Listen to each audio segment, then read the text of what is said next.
Now, Precious, I'm really grateful that Precious has joined us this evening. We met on Twitter, and it was an interesting opportunity. She tweeted something about Black female mortality, and which really struck a chord. And so I sort of connected with Precious on Twitter and asked her to come speak on Sitting With Discomfort.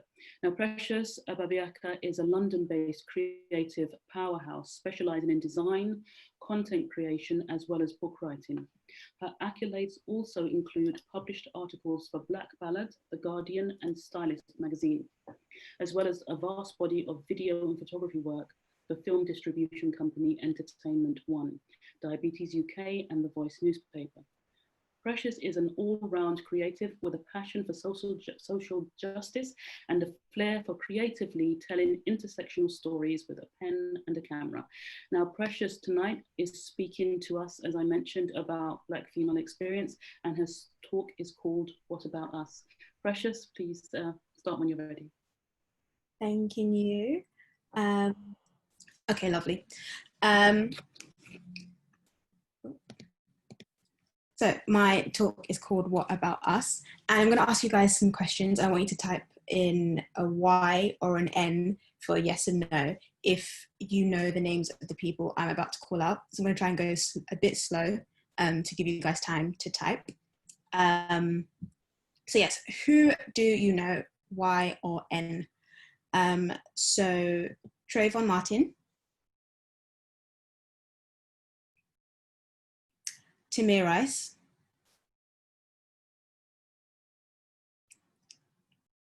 Eric Garner,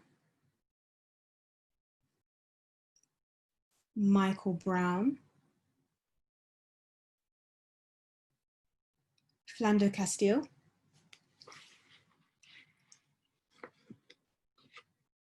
Tony McDade, Elijah McClain, Sandra Bland,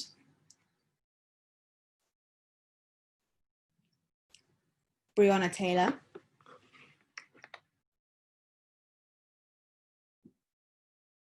Renisha McBride,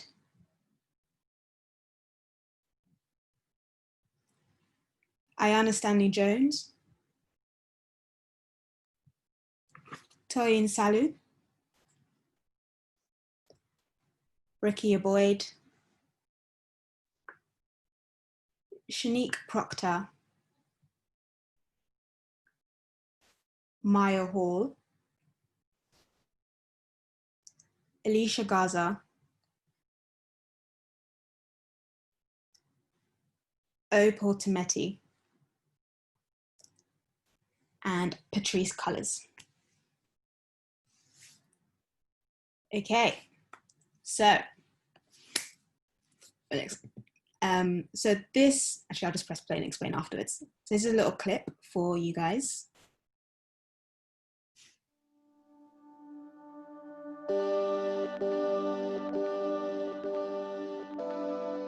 Intersectionality is just a metaphor for understanding the ways that multiple forms of inequality or disadvantage sometimes compound themselves, and they create obstacles that often are not understood within conventional ways of thinking about anti-racism or feminism or whatever social justice advocacy structures we have. Intersectionality isn't so much a grand theory, it's a prism for understanding certain kinds of problems. African American girls are 6 times more likely to be suspended than white girls.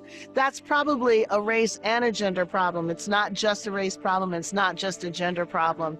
So I encourage people to think about how the convergence of race stereotypes or gender stereotypes might actually play out in the classroom, between teachers and students, between students and other students, between students and administrators, and commit themselves to understanding that as a way of intervening and providing equal educational opportunity for all students, regardless of their identities. Identity isn't simply a self-contained unit. It is a relationship between people in history, people in communities, people in institutions.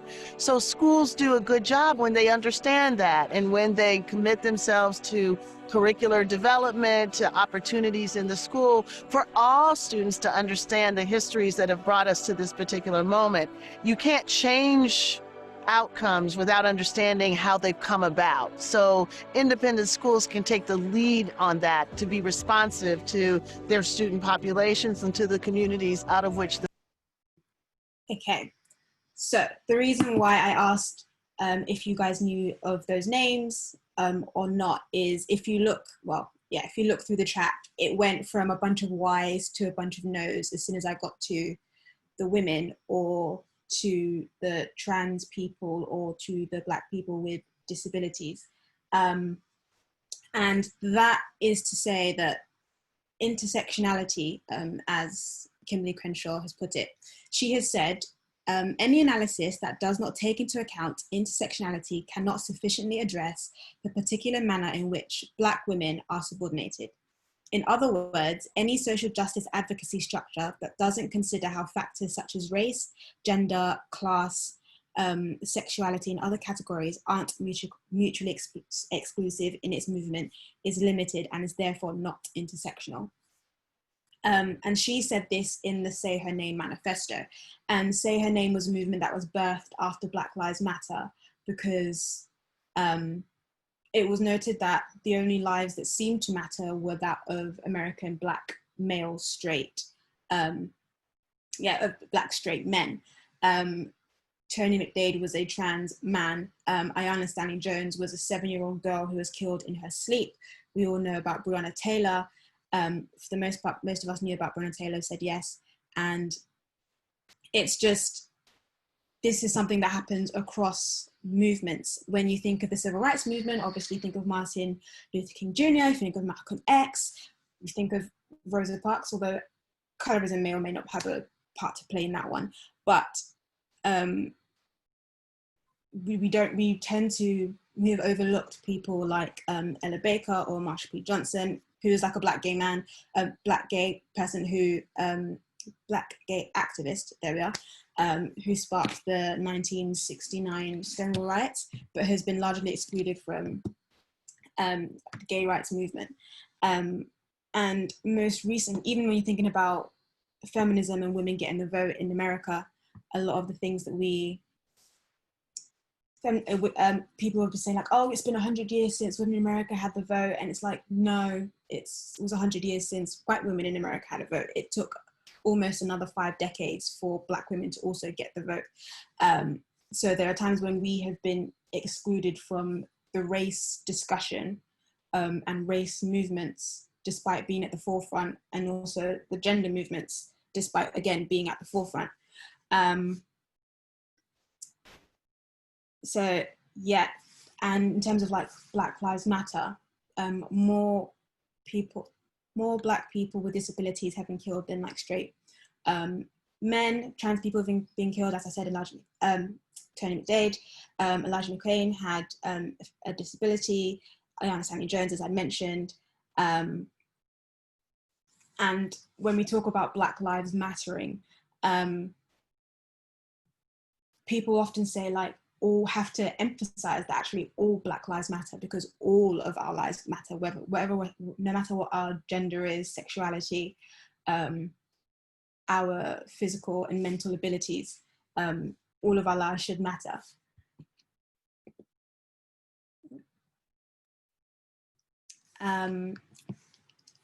Marcia Chatelain, she is another academic, and she has said, it isn't a coincidence that a movement that brings together the talents of Black women, many of them queer, for the purpose of liberation is considered leaderless, since Black women have so often been rendered invisible.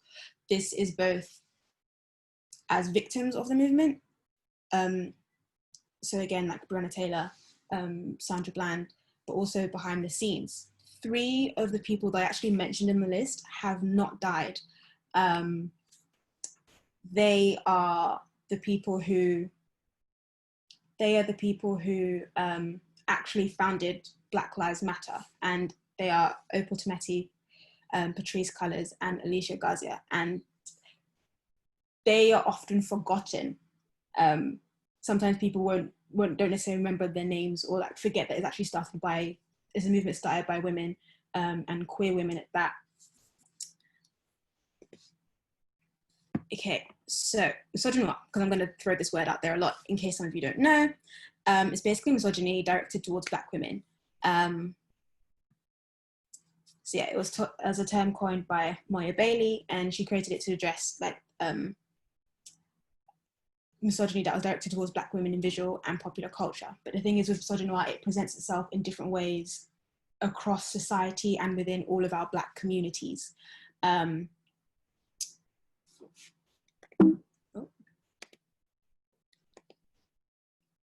So this is another video clip that I have for you guys.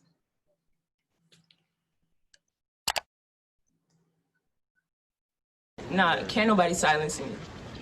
I just want, it's not that all lives don't matter, but right now, our lives matter. Black lives matter. Yes. Black trans lives matter. Yes. Trans lives matter. Yes. Because guess what? We all minorities, but right now, like, let's focus on the person who got killed. Tony McDade was a Black trans man.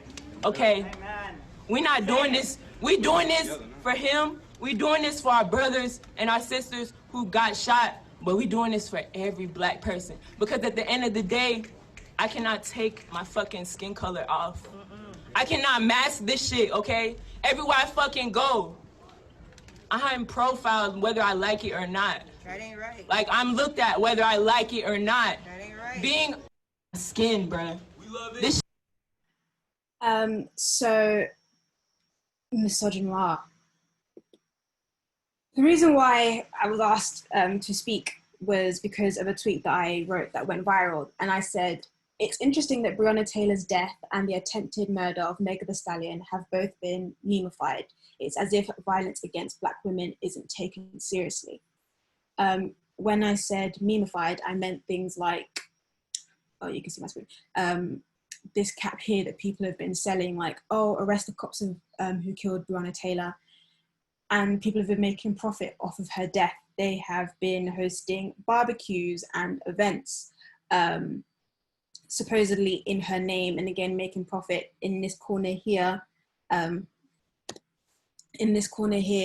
50 Cent posted like a meme on his page of Meg Thee Stallion, who, if you don't know, she is an American rapper, and she was shot in the foot, in both of her feet, by a singer called Tory Lanez, and people were just making jokes about that online for a good couple of days after it happened.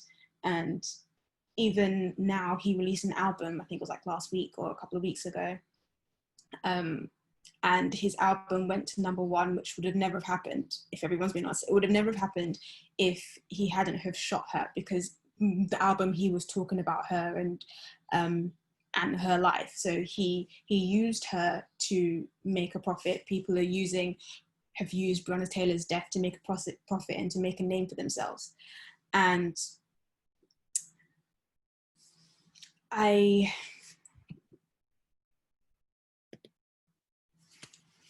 on top of that, so Toyin was the girl in the video, and she was also one of the names I called out.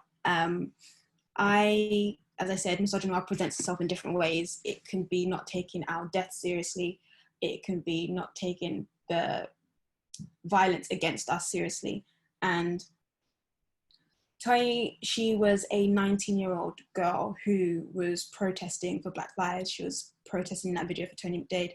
And she was killed after coming back from a protest. I say killed, she was kidnapped, she was raped repeatedly, and then she was strangled to death at 19. And I call her Aburu, which is Yoruba for younger sibling, because her name's Yoruba. And she was just a child. Like, you've got teen in your age, you're a child, like you're a younger sibling, and the care that should have gone towards her by the people around her, the people that should have protected her. She wasn't killed by police, she was killed by a Black man. And when this happened, the only reason why anyone really looked for her was because she also went missing with an older white woman. And so I think it was like the older white woman's phone that they used to eventually find them both. And so that was my tweet. But after she died, this girl online, she also tweeted about being in a group chat. And I'll just read it quickly. She just said, I'm in a BLM group chat. When someone posted the story of Oluwatoyin, the men said, not now, we can create a separate chat to talk about gendered violence if there's such a strong demand for it, but we should be focused on white supremacy first. Someone also said we shouldn't speak about the rape and murder of Black women publicly because the right-wing media will use it against Black Lives Matter movement. They said it was a private issue. And this is what misogyny looks like in our communities, that we sideline the deaths and the abuse of Black women in the name of a movement when our lives matter just as much. Our lives matter just as much as Black straight men, and we should act like it. We cannot shout Black Lives Matter if we do not hold all Black lives equally, if we do not see all Black lives as equal, again, regardless of class, gender, sexuality, and ability. And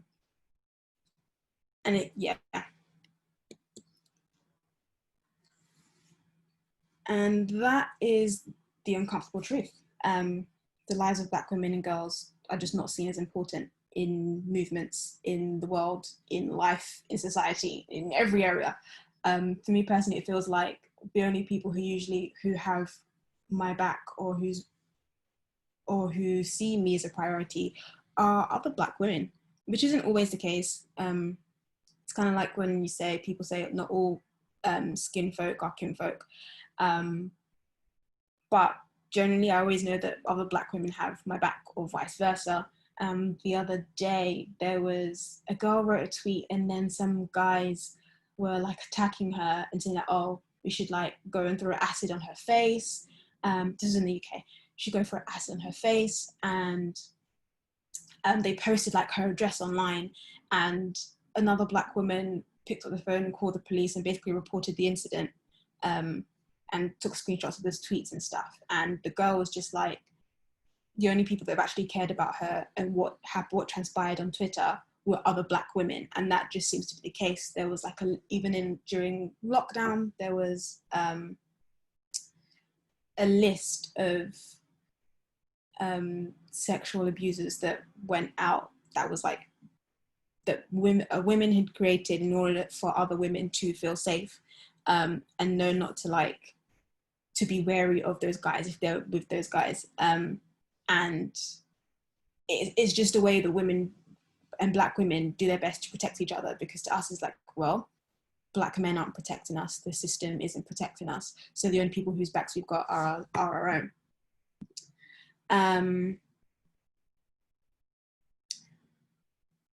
Yeah, and in terms of the system, like where did I go? I was in Tulsa, Oklahoma last September, and it was like late at night, and I was with two friends, and my friend, she ran out of petrol. And I just thought this is something that happened in movies. I didn't really think that people really let things get like that low, that you're driving and you just run out of petrol or gas, because it's American in the chat.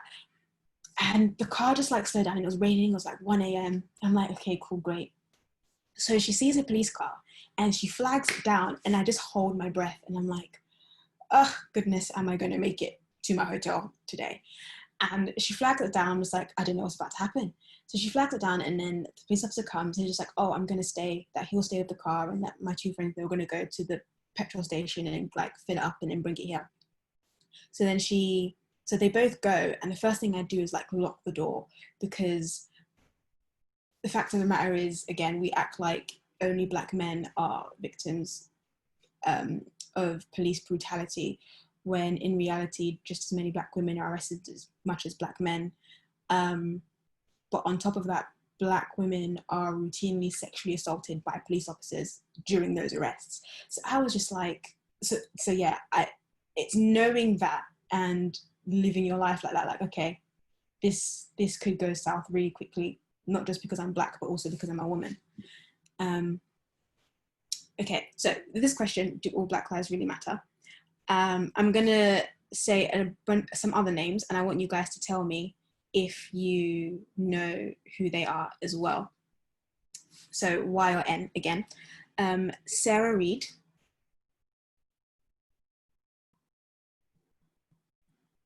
Kevin Clark,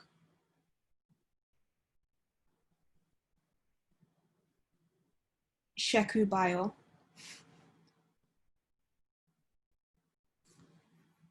Brian Douglas, Kingsley Burrell,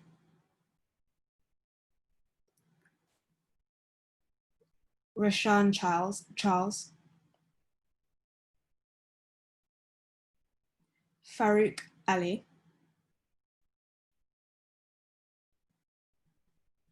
Joy Gardner,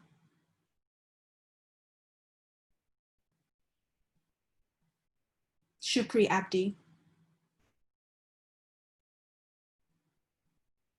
Mark Duggan,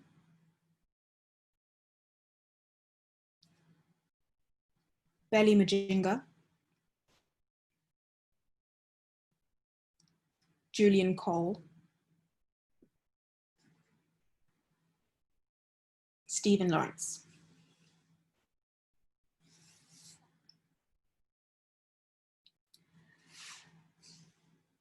Okay, so here is another uncomfortable truth. We seemingly care more about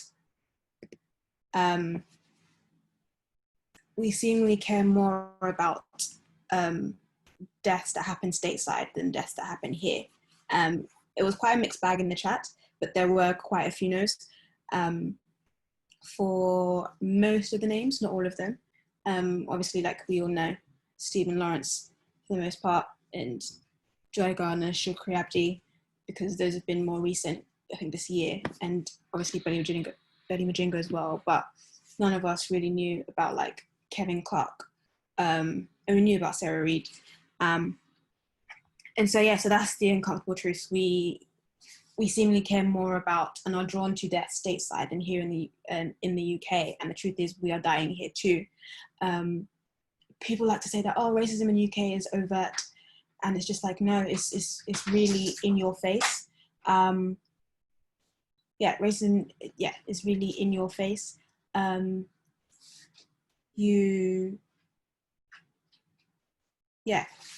like, it's not just like the police are killing us here. There have been over 1,500 deaths in police custody since the early 90s, and nobody has been brought to justice.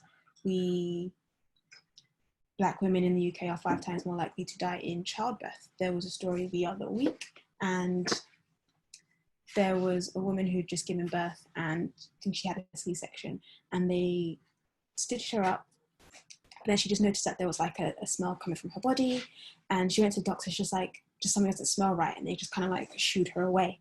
So she kept on going back. She's like, no, something's not right. And like her nurse, she has a friend a black woman who's a nurse, and went back to the hospital, and they were just like, no, something's not all right. And it turns out that they left a glove in her stomach, and that's just how it happens over here. Both sides, to be fair, but like, just because they don't have guns doesn't mean it's not like happening in the system. Doesn't mean the system is not doing what they're doing to us.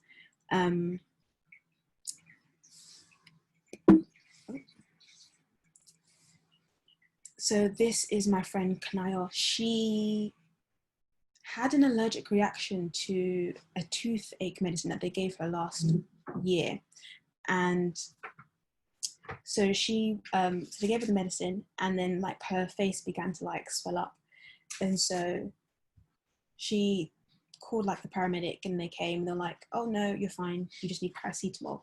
But then looking at her face is a bit like, it can't just be paracetamol, like there's something wrong. So her sister took a photo of her face and went to the pharmacy, and she showed a pharmacist, and the pharmacist was just like, get her to a hospital right now.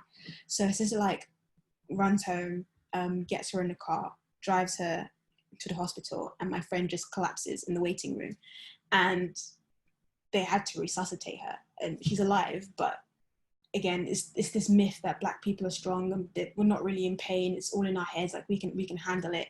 And like I have a nurse friend who another woman who'd just given birth, and she overheard like one of her white colleagues saying, "Oh, I just want to punch her effing face." And she's always like talking, she's always doing this, and it's just a bit like, how can you say that about a black woman who's just given birth? She's telling you she's in pain. Like, it's clearly something's wrong. And it's just this idea that these racist ideas that actually we can handle pain, and we don't, like, we just make noise for no apparent reason when it costs us our lives. Our black boys in the UK are excluded more. Racism plays its part in churches, and misogynoir plays a big part in churches in the UK, both black and like multi-ethnic churches. Over the summer and May during lockdown, police carried out 22,000 stop and searches against black men alone without PPE, but knowing fully well that black people were more affected by COVID for various reasons, but they still did it anyway, knowing that it could kill us. Do you know what I mean? So it's just a bit like, there are so many things happening here in the UK, but I guess it's just easier for us to look at America like, oh my gosh, this is happening. But it's like, we need to look here because no one else is looking here. No one else is protesting for us. We have to look at things ourselves. And so, yeah, so that, just want to leave you guys with that. If all Black lives really matter, when we care about all of us, when we care about all of our lives, when will we care about Black lives over here, and the lives of Black women, and the lives of Black trans women and trans people, people with disabilities, when we will care about Black lives that are not just in America, and Black lives that are not just male and straight. And so, yes, that's my talk. Thank you, Precious, for giving voice to these truths. I know this already, but I'm just heartbroken all over again. I just think before we move on, I'd like to take this moment to have a moment's silence for all the lives that have been lost. Our next speaker is Foluke Taylor, and she's a psychotherapist, writer, teacher, and parent. She seeks to create spaces where therapy, poetics, creative writing, and activism converge as interconnected experiments in being and living otherwise. She is deeply nourished by Black feminism and tries to live her life through its ethical guidance. Currently, she teaches on trauma at NAOS Institute and on creative writing for therapeutic purposes within the Faculty of Applied Social and Organizational Sciences at the Metanoia Institute. Recent publications include Biomythography, How the Hidden Seek, and As Much Space as We Can Imagine, Black Presence in Counseling and Psychotherapy. Now, Foluke is going to speak to us today. Foluke, can you remind me of the title of your talk? Sorry, I've just lost my way. Maybe it's changed a lot, hasn't it? So let me see. Currently, it says Moving Still, Self-Authorizing Humanity, Then, Now and When. Thank you, Foluke. Please take it away when you're ready. Well, thank you, Mariam, for the invitation and for the openness of the invitation was to kind of write about, well, a series of lovely titles. When Being Yourself is Revolutionary, Sitting with Discomfort, you asked me to think about moving, about parenting, about self-authorizing. And thank you, Precious. Yes, I agree with Mariam, broken-hearted all over again. I'm going to ask, actually, Mariam, if you can leave the chat on. I will do. Yeah, I'm going to read, and then maybe there will be a Q&A. Questions and answers frighten me in case at the end of a long day I don't have an answer. But I always can find a response, and I'm inviting you as well to find your own responses, which may come in the form of a question, but sometimes questions are hard to put together. Your response to what you've heard, what Precious has said, what I'm going to say, maybe a feeling or a thought or a word or a song. So answers are great, but I find that responding offers us the possibility of being together differently. And antiphony, call and response, is a long tradition in Black life, a way of being and making together. So that's what I'm inviting. Here's the call. Then, now, when? What time is it?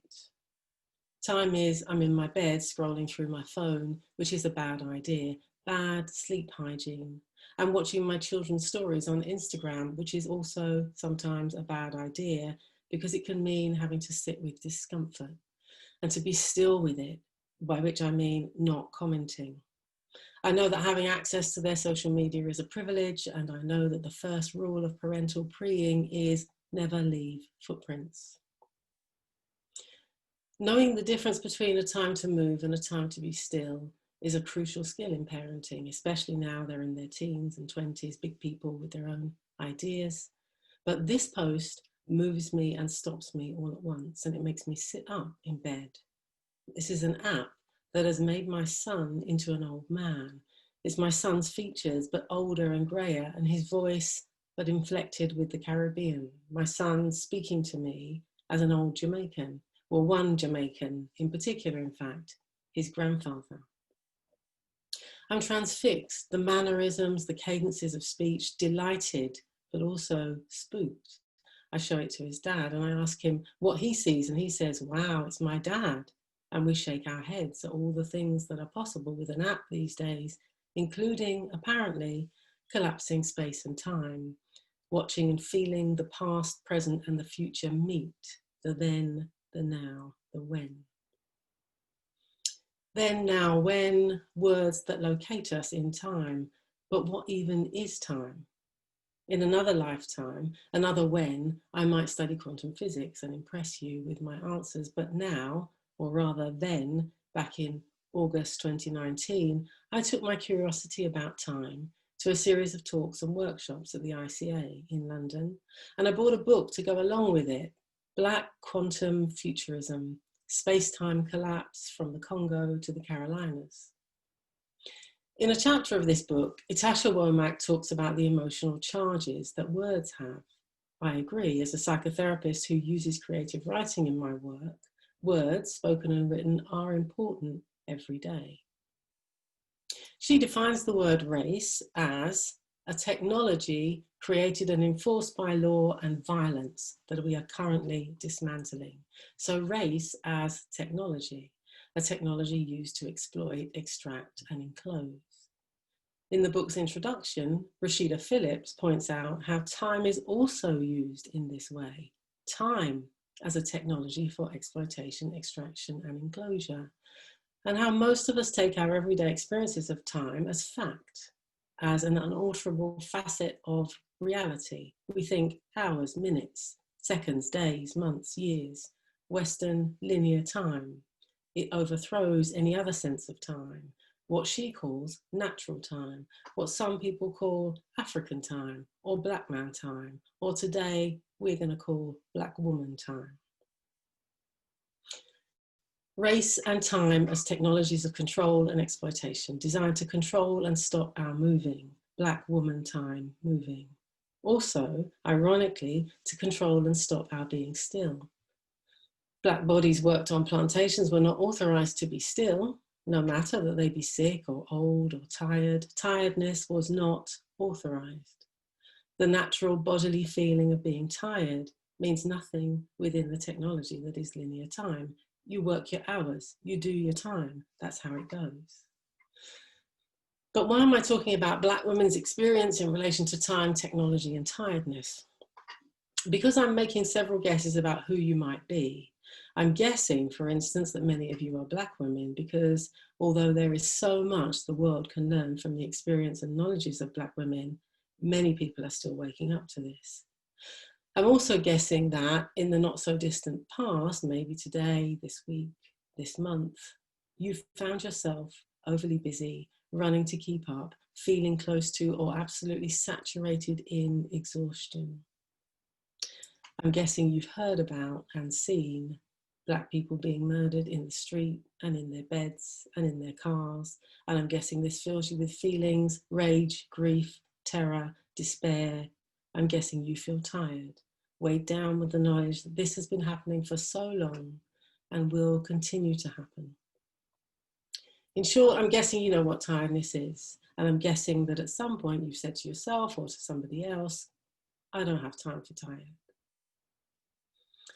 Akugo Emejulu, in an article published this year, offers us exhaustion as praxis and as valuable knowledge. To quote her, physical and psychological exhaustion is knowledge, because if you're tired of the way things are, that means you understand that things can be different. Through a haze of exhaustion, you glimpse another world. Glimpse another world, breathe in that possibility for a moment. Another world is possible, and we will return to this. But for now, let's be in now. Now, it is 2020 and I'm a therapist, and therapy is commonly understood as a space that revisits the past, the then, the what has already happened, in order to attend to the now, to the tiredness, to the trouble, to the pain. Therapists see the past as significant, but not everyone agrees. Some people, including Black women who are already carrying the world on their heads, say, what would be the point in looking back then? What's done is done, can't be changed. I'm already tired. Why would I invest the little energy I have in what happened back then? Therapist me says that by attending to the then, to all that could not be felt, named, and understood in the past, we create more space for living in the now, and for living more pleasurably.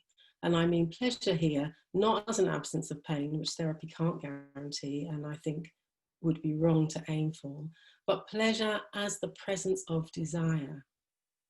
Desire is a word that sometimes we associate with sex, but I'm using it more expansively to represent life force, the energy moving in you, that moves you, that makes you reach and pull and hold. And I know that desire and women have a long and problematic history together. Desire synonymous with promiscuity, wantonness, flightiness, desire as shameful, desire as that hot forbidden thing that will ruin you, will make a woman not respectable. Now, maybe things are different now, but as a young woman, I struggled with this narrative, and it affected the way I moved, the things that I felt authorized and not authorized to do, which is not to say I didn't do them anyway.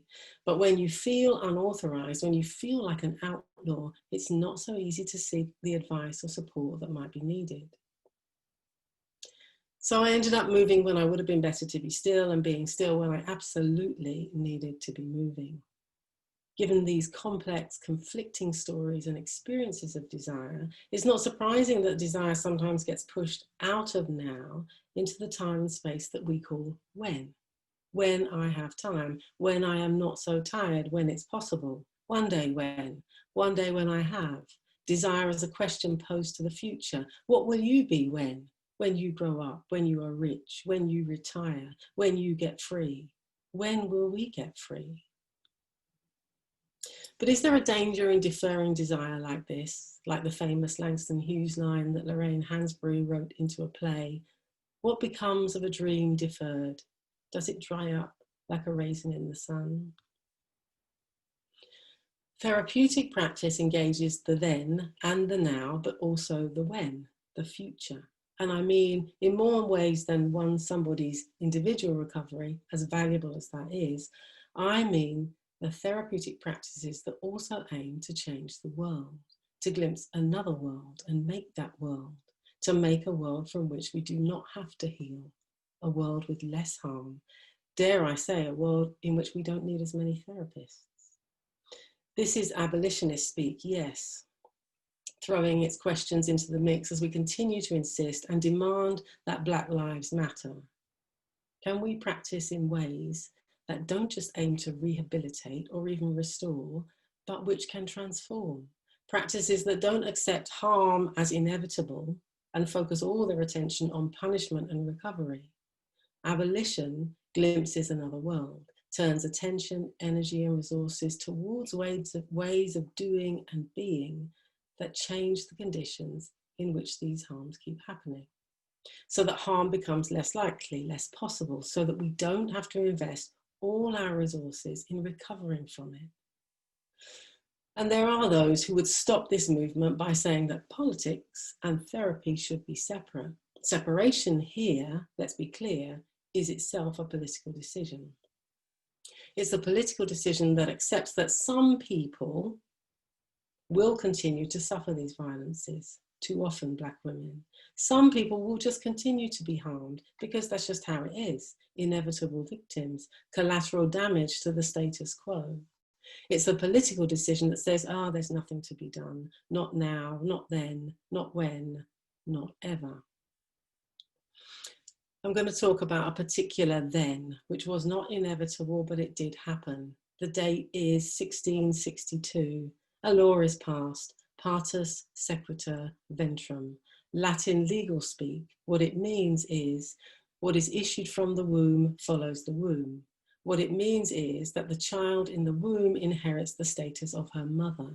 What it means is that a child born of an enslaved woman is born enslaved, is born as property, is owned by the person who owns her mother. What it means is that the womb of the Black woman is made into a factory. This is where the Industrial Revolution begins for real, before the cotton mills in Lancashire, before the iron works in the Midlands. What it means is the deauthorizing of mother-child relation. The Black woman not authorized to move her own body, not authorized to care or keep or care for her child, not authorized to spend her own time, not authorized to rest, certainly not to speak of being tired. And Blackness becomes a signifier of slave, a signifier of not free, so that Black people everywhere, including those who are living free, living their lives far away from plantations, not having to think of themselves yet as Black, are caught up in its matrix. Leading to now, 2020, now time has passed, now we have moved on, we think. Now we have gotten over, or now we think we should have gotten over, or now that people tell us we should have gotten over because, it's such a long time ago, and now is not then. Insisting on and so desperate that then not be now, that everything we know and see and feel that tells us otherwise has to be shut down. And so we find people refusing to hear our experience, telling us what is not racism and what is and isn't political and what does not belong where and what can and can't be said.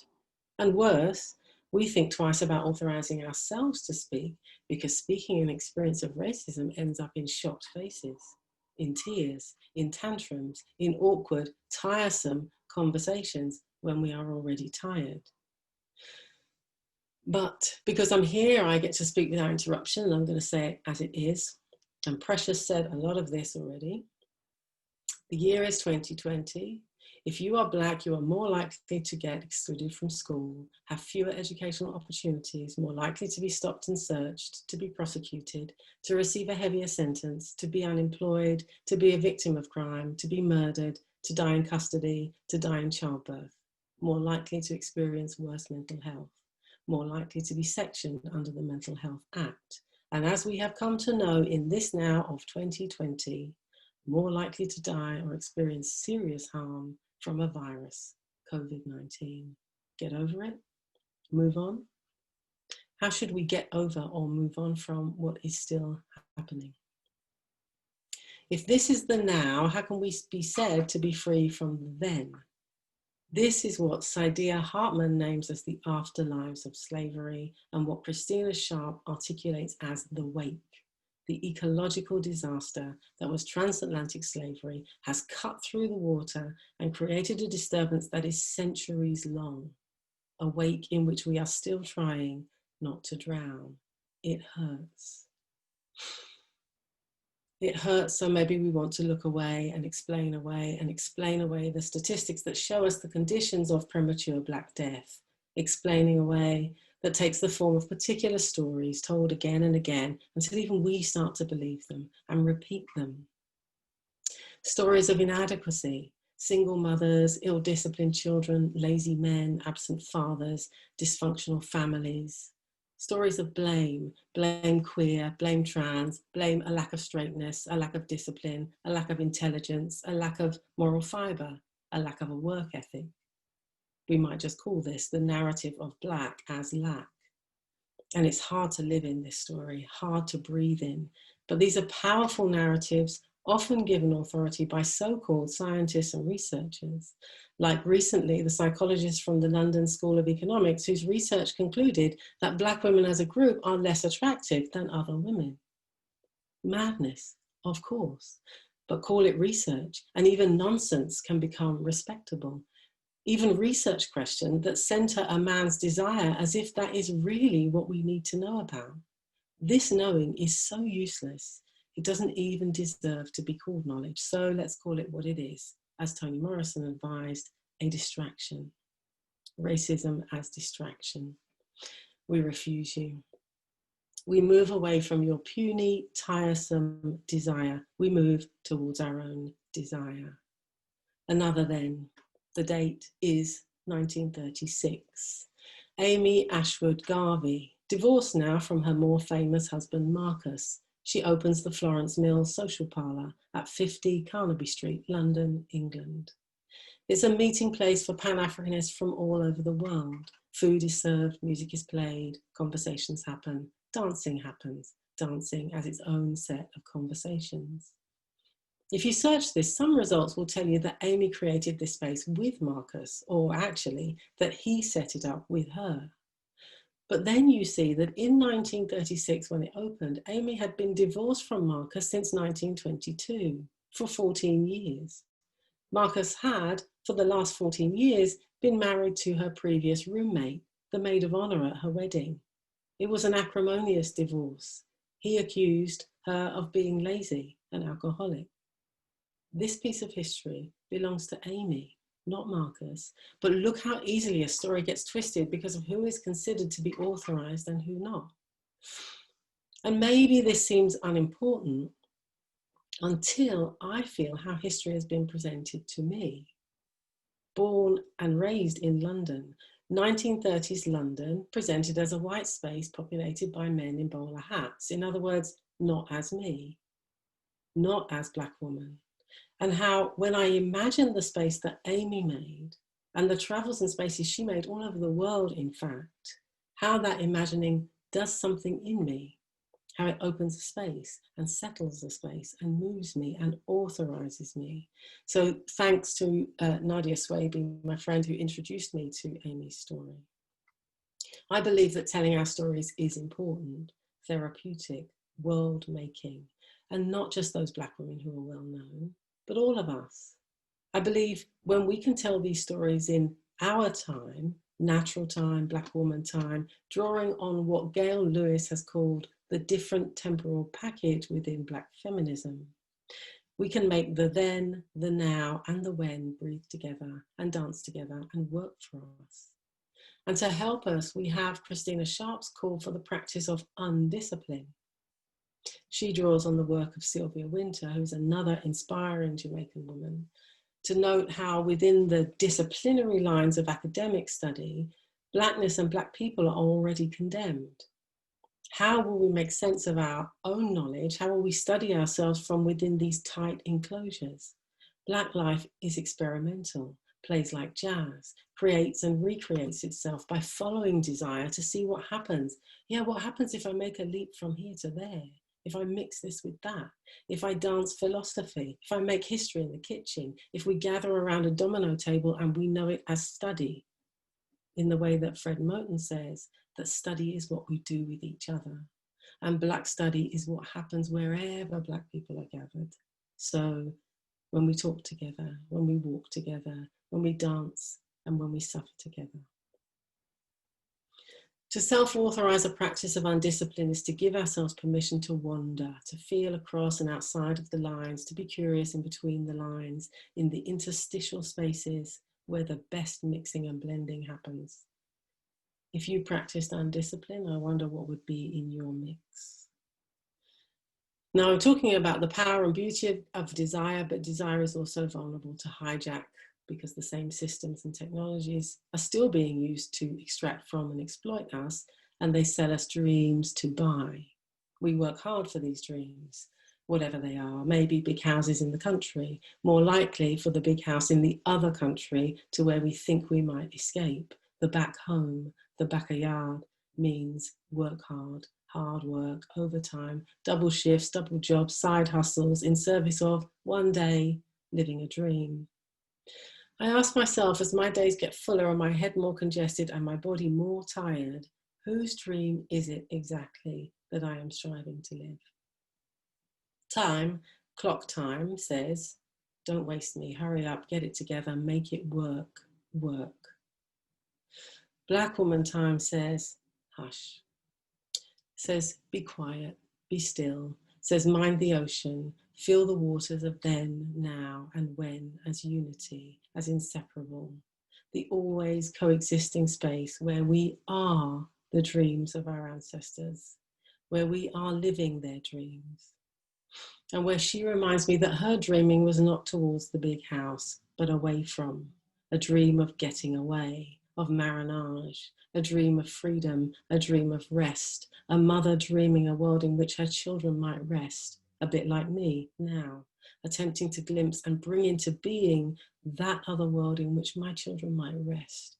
Rest from overwork, yes, but also rest from being seen as threat and from being murdered and from seeing themselves murdered. So to whoever might see me at my rest and be tempted to accuse me of laziness or of not being radical and tell me to get on and hurry up, I say respectfully, you are deeply mistaken. What you see here now is a woman living a dream. For the ones who can no longer breathe, for the ones whose dreams were outlawed, refused, violently denied, for the ones who wanted rest for their children then, just as you do for yours now.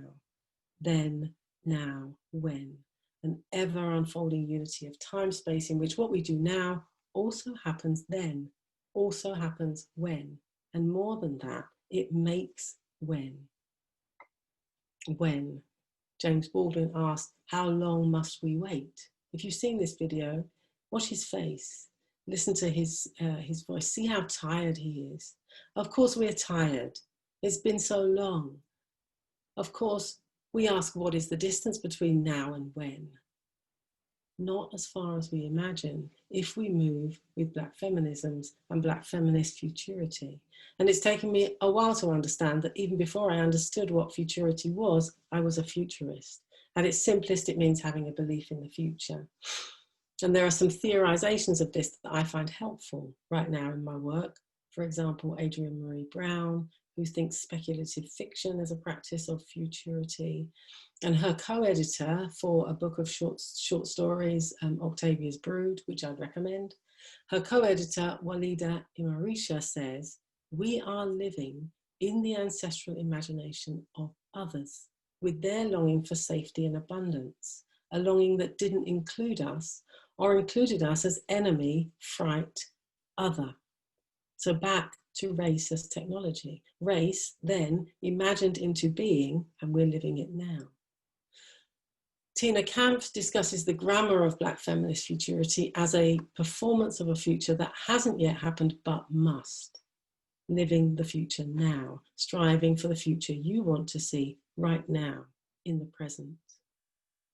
And the determined practices of futurity that I get to witness through the people I work with, and the futurity that you are living, whether or not you think of yourself as a Black feminist. And what do I mean? I mean, when you were told at school that you would never amount to anything, but you lived as if you already did. When you were told that you were too dark, too old, too fat, too ugly for joy, and you made joyful spaces anyway. When you've been told that your children are backward, not able, unruly, unteachable, and you continue to teach them anyway. When you're told that Black history cannot be part of the curriculum, and you make your own curriculum, and you continue to live Black history every day. When people mistake you for the defendant when you're the barrister. When because you are the defendant, people write you off as a bad person, a bad citizen, a nobody. And you still get that body up in the morning and live in it and love in it and love with it. Love like when people scorn your sister for not being able to feed her children, say that we should not have to be responsible for feeding other people's children, but you feed those children anyway, because you believe in a future where there is no such thing as other people's children. When you are the revolutionary mother that Alexis Pauline Gumbs writes as M. Other, revolutionary because of the space that other takes in our mouths when we say it, mother, lesser gendered identity and more as a possible action, as a way of moving. I see you out there glimpsing another world and insisting it into being by living it now.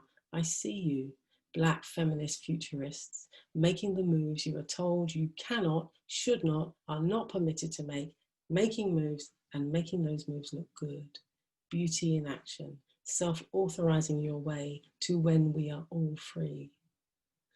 So thank you, Mariam, for self-authorizing, for your self-authorizing, for the moves you made that authored the future we are inhabiting now. And for whatever stillness you drew on to give birth to this series, for sitting with the discomfort and encouraging us to do the same. Then, now, when. Every when is another term I took from Black quantum futurism. As we authorize ourselves to move now, as we bend time and author the future, we invoke and draw on this every when. If I were that kind of developer, I would create the technology. I would make an everywhen app so that you could see yourself as I saw my son the other day, in the then, the now, and the when all at once. But I don't need to. Because there is no app, no technology that will ever compare to the technology that you came as, the technology that is you, that is us, we who breathe for the ones who can no longer breathe. We, the beautiful experiments, moving still. We who are then, we who are now, and we who are always making when. Over to you. Thank you, Foluke. What a journey. Thank you for inviting us to imagine, to dream, and to move beyond the distraction of racism and the myth of race.